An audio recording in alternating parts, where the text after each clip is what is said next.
Cluedo is a crime game for 2 to 5 people. The focus is on the villa of the host, Dr. Black. He invited 6 guests to his house, but one of them murdered him. So the aim is to find out which player is Dr. Black's murderer, and what the crime was done with. First, the 6 guests are placed on their starting squares. These are marked in color. The weapons are divided into any room.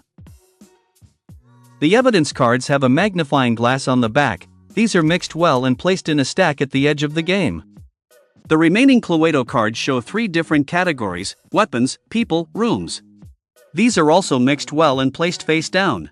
The top card is drawn from each one so that no one can see it, and these go into the case file.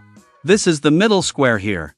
This now contains 3 cards that answer the following questions: who committed the crime in which room and with which weapon? The players must now answer these questions as the game progresses. The remaining Cluedo cards are now mixed well and dealt equally to all players.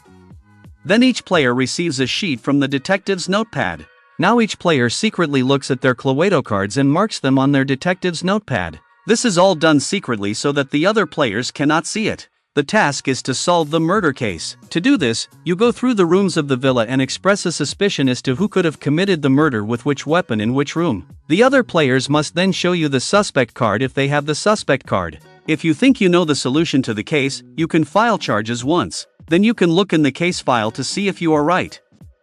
If you get it wrong, you are automatically cut out of the game, so you really have to be sure. Now for the game flow, everyone rolls the dice. Highest roller goes first, play then continues left. When it's your turn, you roll the dice.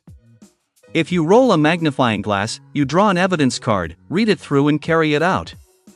If a Cluedo card is revealed, this is noted on the detective pad and the evidence cards played are put back under the stack of cards. Now you can see your playing piece as many spaces as you rolled. The magnifying glass counts as a 1. If you are already in a room, you can use one of the secret passages instead of moving spaces. These mysteriously lead directly to other rooms. Or you can also stay standing in the room, if you have just been put in this room because of a suspicion. As soon as you are in a room, you express a suspicion. This allows you to use the process of elimination to find out which cards are in the case file. If you are standing in a room, you suspect this room, any person, and a weapon. You have to say this out loud. Now you automatically bring the person you suspect into the same room with you, as well as the suspected weapon.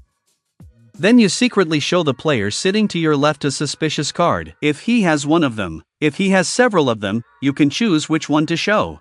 If he doesn't have one, you turn to the next player. And always remember, you have to be in the room you suspect. The cards that the other players show you, or don't show you, allow you to use your detective sheet to make notes and find out what is still in the game, what could be possible and what isn't. As soon as you have been shown a card, or not, your turn is over.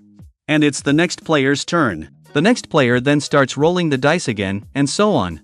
As soon as you think you know who committed the murder and with what in which room, you make an accusation. You don't have to roll the dice for this, and you don't have to be in the room in question. You can only make an accusation when it's your turn. And really important, each player can only make an accusation once per game. So if you're not sure, it's better to wait. Because if you make a false accusation, you're out of the game. When making an accusation, you state very clearly, I accuse person XY of murdering Dr. Black with weapon XY in room XY. Then you secretly look in the case file. Are these exactly the 3 cards in there?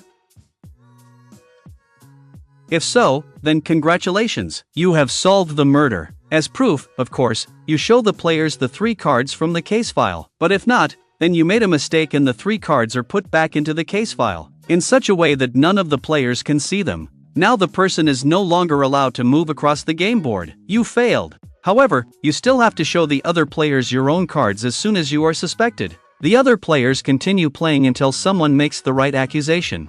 And if no one manages to solve the case, then the murderer has escaped and no one has won the game.